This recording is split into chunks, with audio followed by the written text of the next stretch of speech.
இன்றே டவுன்லோட் செய்து உங்கள் ஃபேவரட் ஷோக்களை என்ஜாய் பண்ணுங்க.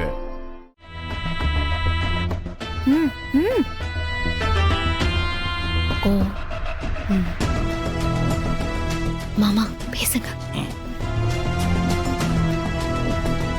இல்ல சம்முவா, என்னப்போ ஏதோ வீராட்ட பேசணும்னு சொன்னியா? இந்த இங்க தானே இருக்கா, பேச வேண்டியதானே? என்னென்ன பேசணும்? ஏம்ல, உனக்கு இங்க நடக்கிற விஷயம்லாம் நல்லா தெரியுதுல்ல. நான் உங்ககிட்ட என்ன விஷயமா பேச போறேன்னு உனக்கு புரியலையா? புரியுதுன்னு, நீ என்ன பேச போகுதுன்னு புரியுது. ஏ வீரா, அவனை பேச விடுறி. நீயா என்னத்தையாவது பேசிக்கிட்டு? இந்த ஆரட்டி அண்ணன் கண்ணு கூட காட்ட வேணாம். தள்ளி நின்னே அண்ணன் மனசுல என்ன இருக்குன்னு நான் கண்டுபிடிச்சிருவேன். ஏட்டி, அண்ணன் சொல்றதுக்கு முன்னாடி நீயாவே பேசினா. இந்த ஆரு, நான் அந்த வீட்டுக்கு எப்ப போறேன்னு அண்ணன் கேட்க பாக்குது, அதானே? நான் எப்ப வேணா போலாம். ஆனா நான் போனா உடனே அந்த வீட்டை விட்டு என்ன துரத்தணும்னு 2 பேரு கங்கணம் கட்டிக்கிட்டு இருப்பாவளே, அவங்கள என்ன செய்ய? மாமா என் முகத்தை பார்த்தாலே கடுப்பாகிறாரு.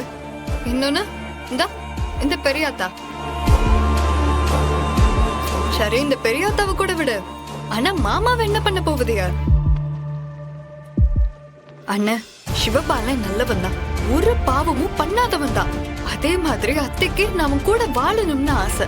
இவங்களுக்காக நாங்க போனேன்னு வெய்ய, இந்த மாமா ஆடுற ஆட்டத்தை நான் சமாளிச்சுதானே ஆகணும்.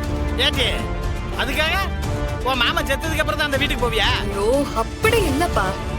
நான் அந்த வீட்டுக்கு வாழ போறது சாதாரணமான வீராவா இல்ல, சண்முக தங்கச்சி வீராவா வாழ போறேன்.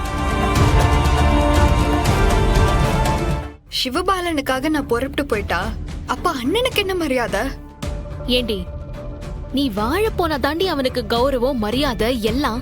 அப்படி இல்லட்டு, என்னைய பொறுத்த வரைக்கும் எல்லாம் கரெக்டா நடக்கணும்.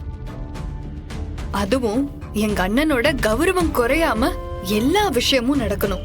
இப்ப அண்ணனோட கௌரவம் என்ன குறைஞ்சு போச்சுங்கிற? ஏட்டே, அது என்னப்பா? அவன் வாயில இருந்து என்னைக்கு நல்ல வார்த்தை வந்திருக்கு? அப்பா, என்னைய பொறுத்த வரைக்கும் மாமா என் அண்ணனுக்கு மரியாதை கொடுத்தே ஆகணும். அதுக்காக மாமா இந்த வீட்டுக்கு வந்தே ஆகணும். வந்து என்ன? வந்து அண்ணன் கிட்டயும் உன்கிட்டயும் உங்க பொண்ணை என் வீட்டுக்கு வாழ அனுப்பி வைங்கன்னு கேட்கணும். அப்படி வந்து கேட்டாங்கன்னா நான் வாழ தயாரா இருக்கேன். அம்புட்டுதான். சுத்தம்.